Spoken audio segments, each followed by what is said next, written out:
Seja bem-vindo a mais um Eu Conto Você Conta. Eu sou o Marcos Saraiva, seu host de sempre. E hoje eu queria falar sobre Abraço de Mãe, um filme brasileiro de horror cósmico. É um filme muitíssimo interessante e que eu gostaria de comentar um pouco aqui. Ele é um filme da Netflix, que saiu em 2024, finalzinho de 2024. Então, se você é um assinante Netflix, você pode assisti-lo agora. É um filme de horror e tem uma pegada de horror cósmico. Na verdade, não. Desculpa, não é uma pegada de horror cósmico. Ele é praticamente uma ode a Lovecraft. Essa é a ideia. No meu review sem spoilers, eu acho que para quem já jogou RPG, especialmente para quem já jogou RPG de Lovecraft, Call of Cthulhu, vai amar esse filme. O filme todo é uma one shot de Cthulhu, eu diria. Dá para adaptar ele facilmente para um jogo de terror. É uma história autocontida. É muito interessante para quem gosta desse tipo de história, desse tipo de storytelling. Ele é um filme de muitas camadas, muitos significados. É um filme bonito, apesar de ter um baixo orçamento. É um filme com uma cinematografia muito boa, uma fotografia interessante, uma história interessante, que é o que eu analiso aqui. É um filme que não se preocupa em responder as perguntas que você tem, que deixa muito para sua interpretação, para sua imaginação. E como muitas histórias Lovecraftianas, ele tem muitas vezes aquela pegada que parece um pesadelo febril, né? Uma viagem ruim de droga, né? É aquele tipo de filme que te deixa com muitas perguntas e poucas respostas, apesar de você poder inferir as próprias respostas. Ele tem personagens cativantes, ele tem uma narrativa interessante. No geral, é um bom filme.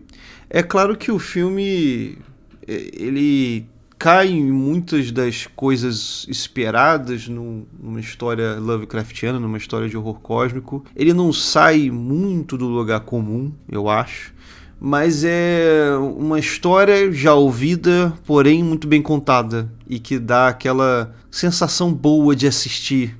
Ela é única o suficiente para sair daquela zona do eu já vi isso antes. Você ainda vai sentir isso se você assisti-lo, ainda mais se você for muito fã de horror, mas ele sai o suficiente para você falar: isso aqui foi diferente, isso aqui eu gostei, a ponto de eu chegar e fazer esse episódio e sugerir que, se você realmente curte filmes de horror, especialmente produções brasileiras, né? Nesse caso aqui é uma produção brasileira e argentina, é um filme bem interessante de assistir. É um filme curto, com menos de 1h30.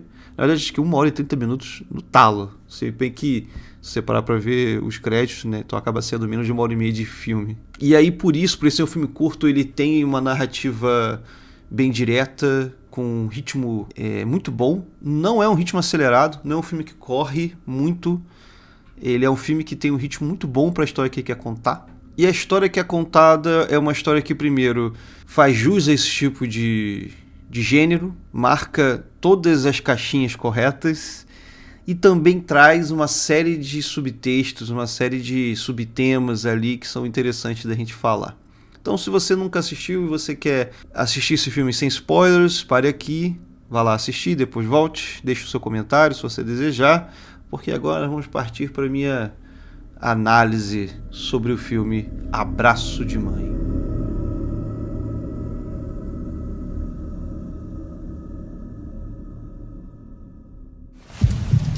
As pessoas aqui, não é só que elas não querem sair. Elas estão esperando alguma coisa. Não!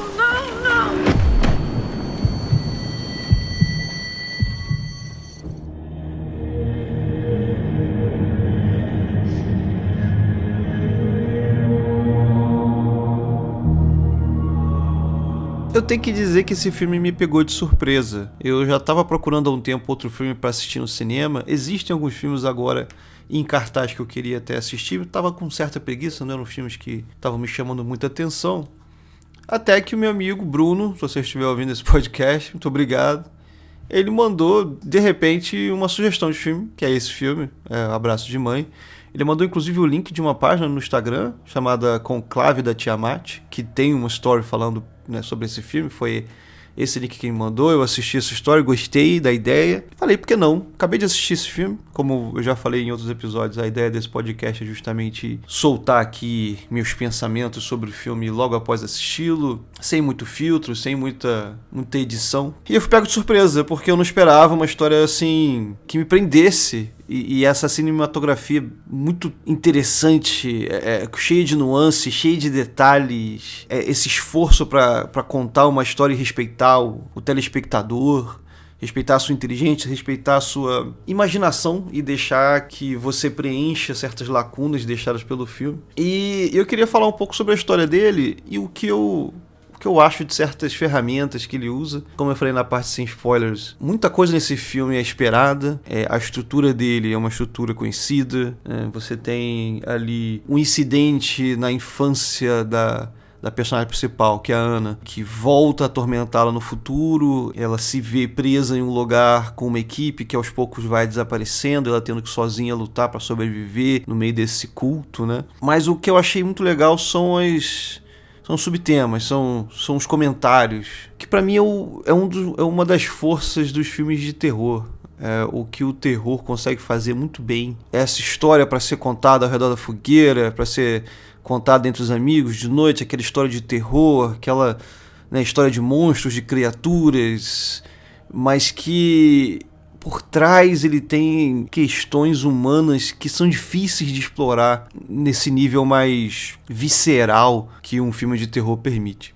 O filme abre ali, os primeiros 10 minutos de filme, são o passado. É a Ana criança com a mãe. A abertura é muito interessante porque você tem a mãe sorridente e a câmera fica muito tempo nela e você nota o sorriso dela se esvair aos poucos. E aí ela prepara uma bebida, dá um leite para a filha. É muito fácil notar pela jogada de câmera, pelo foco, que ela deu algo para a filha que não era só leite. A filha reclama também do sabor e tal. Ela fala, vamos passear, vamos num parque. Tem toda aquela cena no parque onde eles encontram a tal da boneca anatômica, que inclusive eu já vi isso também quando criança. Nunca entrei, mas eu já entrei como adulto depois, quando eu fui em um outro lugar, até esqueci onde. A ideia desses bonecos é você fazer uma jornada dentro do corpo do ser humano, entender a anatomia, né? Entender os nossos órgãos internos e tal. Mas no filme, a boneca anatômica é uma coisa mais absurda, né? É uma coisa quase surreal.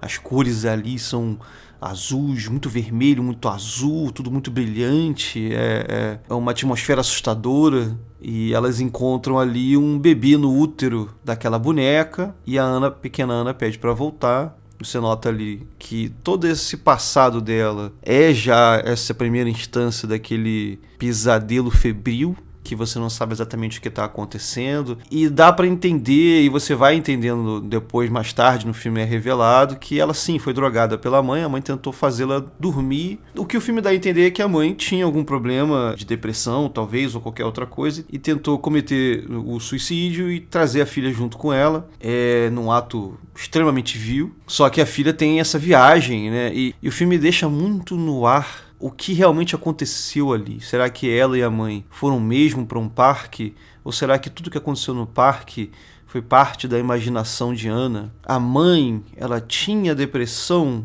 ou ela fazia parte do tal do culto que depois correu atrás da Ana? Essa parte eu acho que ela é uma parte mais surreal do filme, é uma parte que realmente você não vai encontrar muitas respostas no filme. Aliás, em lugar nenhum, né? Porque o filme parece que ele é único nessa história, ele é autocontido. Mas essa parte do passado de Ana, ela é nevoada, ela é muito aberta a interpretações. Eu acho isso muito interessante por um lado, porque você, de certa forma, reflete como é você tentar se lembrar de um trauma, não só tentar se lembrar de um trauma, como também de um trauma que aconteceu na sua infância.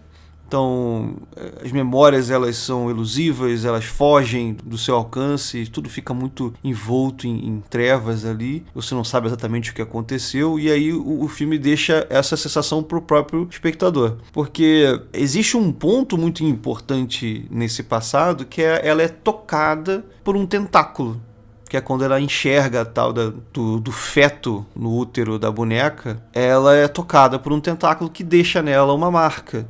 E essa marca é muito importante pro resto da trama. E aí a gente vai voltar depois nesse passado dela pra conectar a história. Mas o resto do filme se passa 20 e poucos anos depois, com uma Ana já adulta. Eu acho muito legal como o filme ele tem esses pequenos detalhes que emprestam uma credibilidade à história. A Ana é bombeira. Ela foi resgatada por bombeiros e você, antes de saber de fato que ela foi resgatada por bombeiros, você já ouve os bombeiros batendo na porta, né, durante o incêndio na infância dela, pedindo para abrir a porta para tentar resgatá-la. Então você já consegue inferir que muito provavelmente ela é bombeira e ela trabalha na equipe justamente de resgates porque ela tem essa boa imagem, né? Foram as pessoas que salvaram a sua vida, então provavelmente influenciaram nessa decisão. E você já vê uma Ana adulta muito dedicada ao resgate, muito dedicada a esse tipo de trabalho. E você também fica sabendo que ela passou por um trauma recente. Ela perdeu a mãe há 2 meses e, coincidentemente ou não, ela teve que atender justamente um chamado de incêndio no dia da morte da mãe e ela fica paralisada diante do fogo.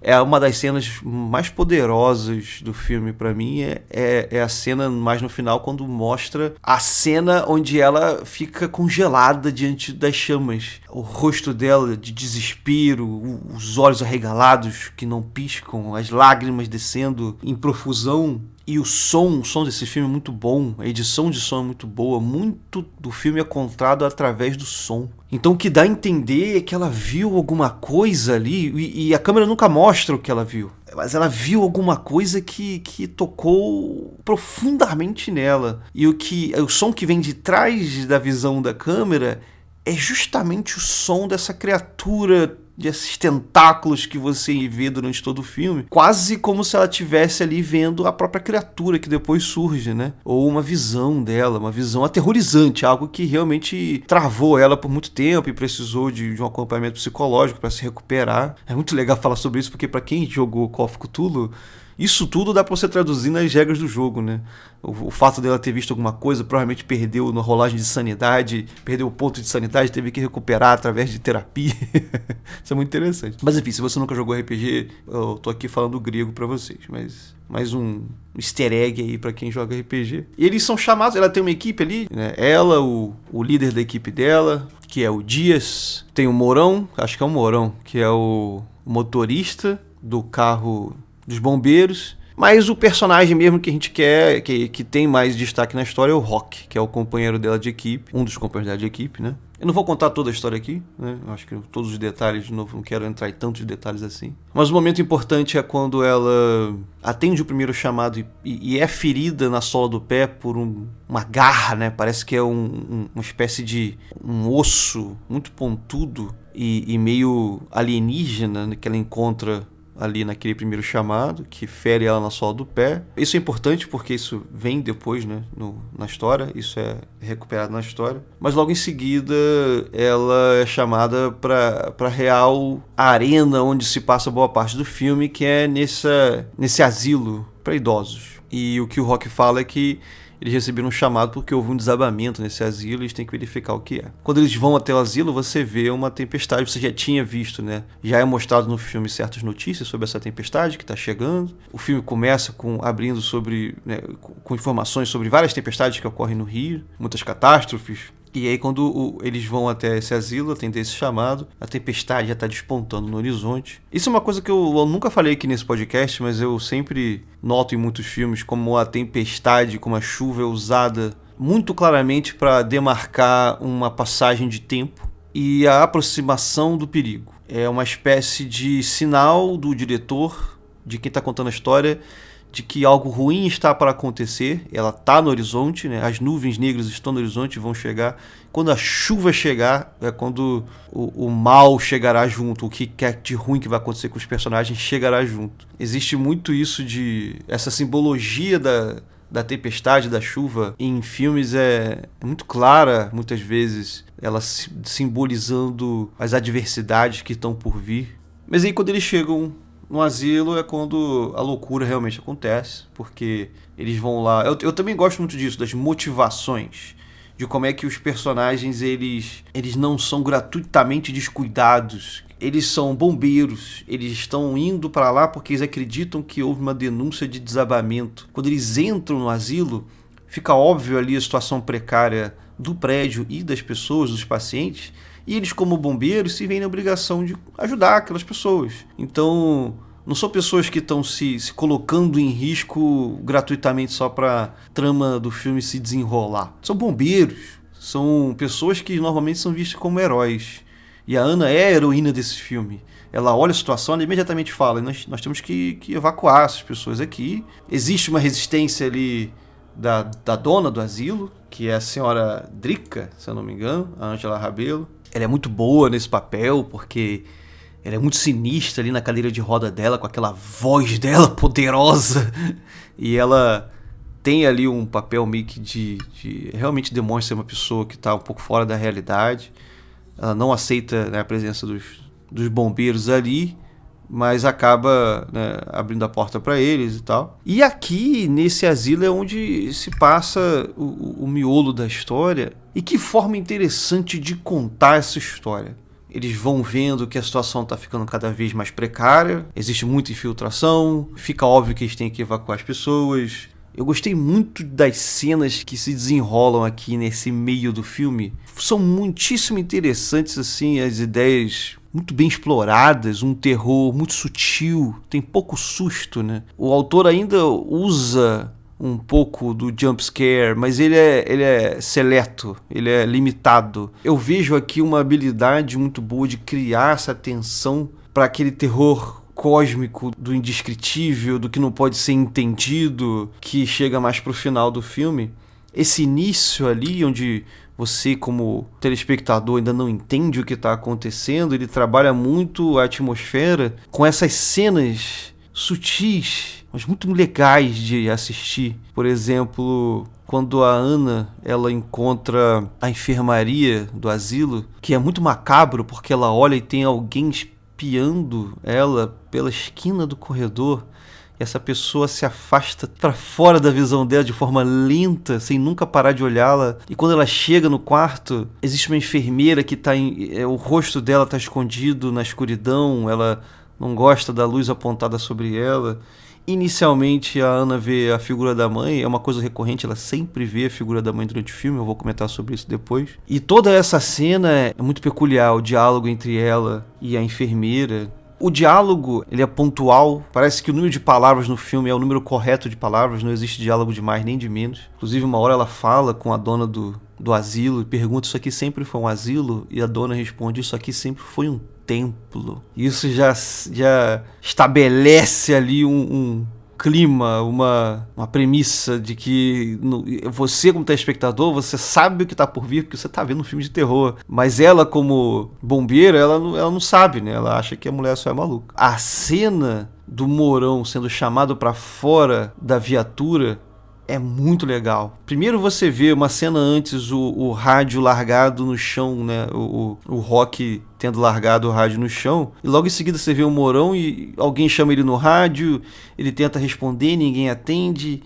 ele desiste, mas aí ele ouve gritos no rádio, mas é um grito estranho, é um som que você pode achar que é só estática, mas parece também ser uma voz humana, e ele tenta responder no rádio, ele ouve o próprio rádio lá de fora do carro, como se quem quer que estivesse com o receptor estivesse muito próximo dali.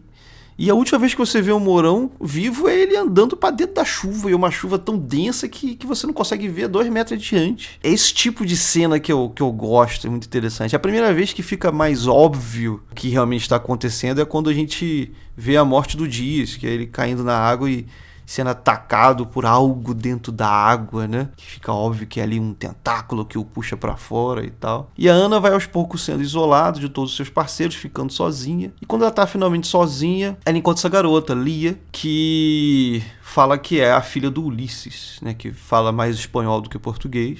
É uma pessoa, é um personagem que tá ali muito obviamente com mais intenções, mas ele é muito carismático, ele é muito fingido.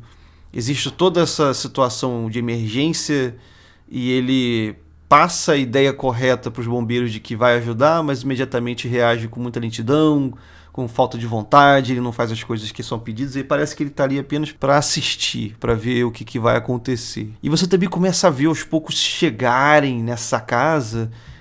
Você, ao invés de ver pessoas saírem, né, que é o objetivo dos bombeiros, né, vamos tirar essas pessoas daqui, cada vez mais vai aparecendo mais gente, né? E gente de países diferentes. Tem uma hora que você vê asiáticos tentando entrar e existe uma paixão para entrar ali, porque quando descobre que a porta tá trancada, o cara começa a tentar abrir a porta com a própria cabeça, tipo, ele tem que estar lá dentro, o motivo e tal. E essa história toda chega ali no final de um ato, onde ela tá com a Lia. Ela ainda acha que tá sob controle, a Ana, e ela tenta organizar uma evacuação, pega o telefone para ligar para pedir resgate e é injetada, né, pela enfermeira com alguma coisa que a derruba e tal. E aí você tem um flashback dela com a mãe, para você entender melhor o passado dela com a mãe, né? Então esse filme fica ali claro durante o filme que existem duas histórias sendo contadas. Existe mais do que duas histórias, mas existe uma trama maior, mais ampla, que é um culto, um grupo de pessoas cultuando uma criatura, cultuando alguma coisa que está ali sob o assoalho, que está nas paredes, que está em todo lugar, que está nos tentáculos, que estão nas sombras, né? E os membros desse culto têm olhos que brilham no escuro e tal. Mas existe também uma trama íntima, uma trama mais interna da própria Ana, porque ela tá sempre vendo a mãe nos lugares, ela vê a mãe em lugares onde ela não deveria ver, ela tá tentando entender essa perda que ela sofreu, tentando superar esses problemas, esse trauma de infância dela. Então existe uma luta externa dela, existe uma luta interna dela. E a luta interna dela, ela é exteriorizada por essa garota, Lia, que ela encontra, que tem uma relação muito, muito próxima dela com a mãe, porque ela nota que o pai dela parece que está ali, vendo a Lia mais como um objeto, né, uma coisa a ser usada, e não como uma criança, como um indivíduo, muito provavelmente da mesma forma que a própria mãe da Ana a via, como um objeto a ser carregado com ela, né, para o outro lado, já que ela queria que o fogo consumisse as duas, né, sem nem permitir a ela uma escolha. Então, tendo perdido todas as esperanças, né, o objetivo dela era justamente salvar a Lia. O filme trabalha muito esse heroísmo da Ana no sentido de que ela tem duas oportunidades de fugir do problema. Existe um primeiro momento onde a porta é aberta diante dela e eles falam, vai embora, essa é a sua chance. Só que ela sabe que o amigo Rock dela tá lá dentro, então ela volta para buscá-lo e ela perde essa chance. E existe um segundo momento onde ela consegue fugir depois que ela acorda e ela encontra o rádio, ela chama o resgate no rádio, o resgate fala vamos chegar em 1 hora e ela pode agora sair. E ela chega a sair, ela fica ali no limiar da desistência, né? Tudo bem, eu fiz o máximo que eu pude, e ela não consegue viver com a ideia de que tá deixando a Lia para trás, porque justamente a Lia é um paralelo dela mesma como criança. E ela, quando criança, foi resgatada por pessoas como ela. Ela é o corpo de bombeiros ali. E foram pessoas como ela que a salvaram. Então ela agora tem que exercer esse papel, devolver para o mundo que foi dado a ela. Então ela volta agora como heroína, né?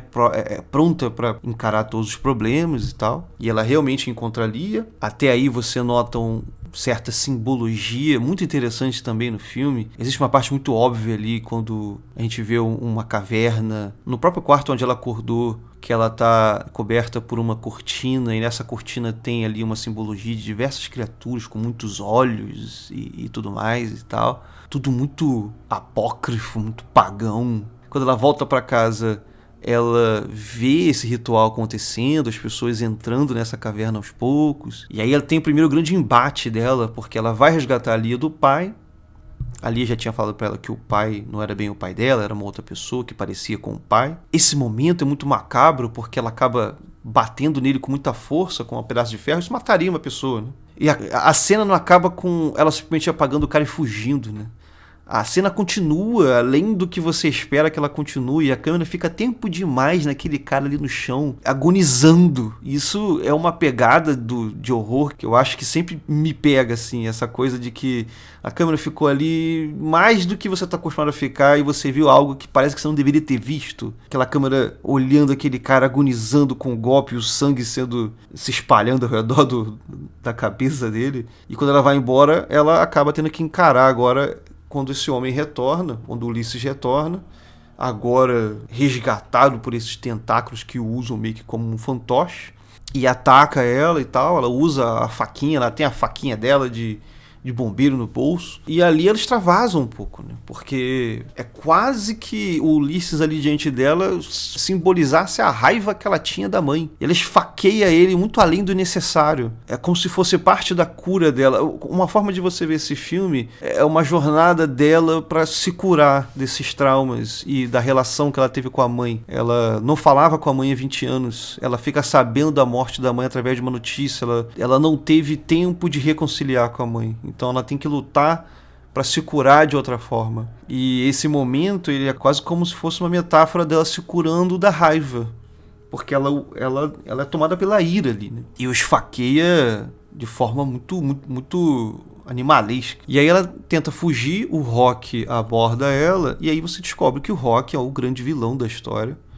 Porque o Rock fazia parte daquele culto. E é o Rock que trouxe ela até ali para que ela entrasse também para aquela caverna que ele força ela a entrar, né? Ele faz o mata-leão nela, ela não tem muita escolha, ela tá perdendo o ar. E aí a gente chega na parte final do filme, que é quando ela acorda ali, boiando naquele líquido amarelado que parece né? Você pode entender como um líquido amniótico, né? Porque ela, olhando ao redor, nota que todas as pessoas do culto estão agora boiando naquele líquido e ligados àquele mesmo bebê que ela viu no passado ali, através desse cordão, desse tentáculo que parece um cordão umbilical. E o filme deixa claro, eu gostei muito dos efeitos do filme, inclusive, não são efeitos muito bobos ou baratos, os efeitos 3D. O cordão sai da marca que ela tinha no braço e desce até aquela criatura, e eu achei muito interessante esse momento, porque o Rock já tinha falado pra ela, eu espero que você entenda por que eu fiz isso, você vai entender, eu sei que você vai entender. Porque todo o lance do Rock como vilão foi uma pergunta que deixou uma pulga atrás da minha orelha, porque por que ele tava andando no meio do mato, né? E parecia que o que ele tava fazendo não tava condizendo com o que ele deveria fazer, porque ele deveria ter saído e buscado por ajuda e tudo mais. Mas aí quando você vê, a última vez que você tinha visto ele largou o rádio no chão, ele olhou ali para um portão estranho e depois entrou no mato. Por que ele tá fazendo aquilo, né? Eu fiquei sem entender. Depois que você entende que é porque ele tava ali de propósito. Mas enquanto ele tá naquele mato lá antes de largar o rádio, ele é ferido por um tentáculo. Ele sente a ferida, sente a fisgada ali na costela dele. E quando ele encontra a Ana, ela fala, você tá ferido. Ele fala, não, isso aqui é a minha ferida, é a minha dor. Mas vem que eu vou te mostrar a solução para essa dor. E aí quando a Ana tá ali naquele líquido amarelado, e ela olha para baixo e vê aquela criatura, e a criatura olha para ela e fala coisas para ela que você não ouve, mas você vê pela expressão dela, é uma excelente atriz, a Majora este ano. Ela olha e parece que ela fica... É muito tentador para ela ficar ali. É algo que a deixa bem, que a faz esquecer das dores. Ficar ali e só se deixar, né, ser consumida por aquela criatura. Mas ela consegue tirar força de algum lugar, corta aquele cordão umbilical, e aí você tem toda a simbologia dela, né, mais uma vez, se livrando de mais uma dor da vida dela, ela cortar o cordão umbilical. Ela se separar da mãe, ela conseguir finalmente criar essa distância entre a mãe e ela, entender que a dor da mãe não é a dor dela, e ela nada pra cima, ela foge daquilo. Existe aquela cena fenomenal da criatura, você vê uma única vez aquela criatura magnífica, enorme, com aqueles tentáculos.